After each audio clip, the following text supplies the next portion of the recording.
जय श्री कृष्णा। राधे राधे। आज सुनेंगे कार्तिक महात्म्या अध्याय 22 और सास बहू की कहानी। आइए शुरू करते हैं। कार्तिक महात्म्या अध्याय 22। गोवर्धन पूजन का महत्व बतलाने के बाद नारद जी कहने लगे, हे राज पृथु, कार्तिक सुदी दूज को जमद्वितीया कहते हैं।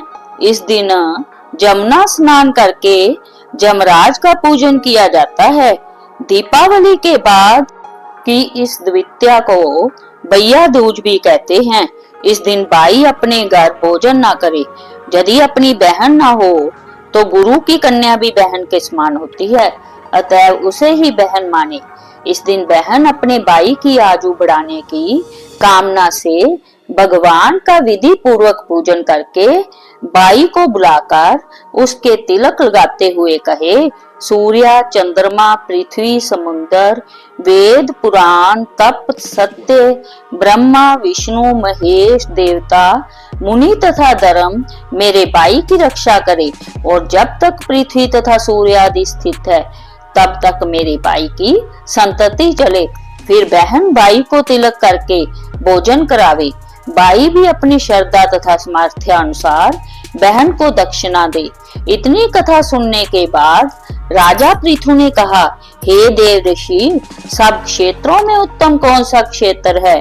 तब नारद जी कहने लगे, हे राजन, सब क्षेत्रों में उत्तम गंगा तथा जमुना का संगम है, जिसमें स्नान आदि करने की इच्छा ब्रह्मा आदि देवता भी करते हैं।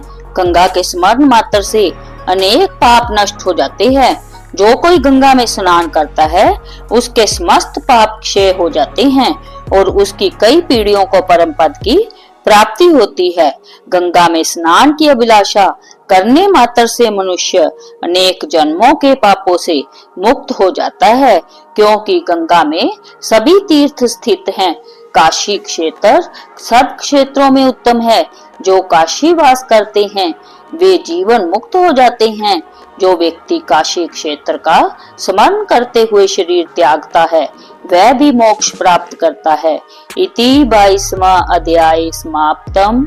इति श्री विष्णवे नमः। आइए सुनते हैं सास बहू की कहानी। एक सास व एक बहू थी। कार्तिक मास आया तो सास बोली, मैं कार्तिक स्नान के लिए तीर्थ जाना चाहती हूँ। बहू बोली, मैं भी चलूंगी। सास बोली, तू अभी छोटी है, अभी मुझे जाने दे। सासू तीर्थ गई तो बहू कुम्हार के पास से 33 कुंडे ले आई। रोज एक कुंडा भर कर रखती। उधर गंगा में सासू जी की नथ गिर गई। बहू कुंडे में नहाती हुई बोली, सासू नहावे उंडे में, मैं नहाऊं कुंडे में। इतने में गंगा की धारा कुंडे में आ गई, साथ में सासू जी की नथ भी आ गई। बहू ने नथ पहचान ली और अपने नाक में पहन ली। महीना पूरा हुआ, सासू जी आई।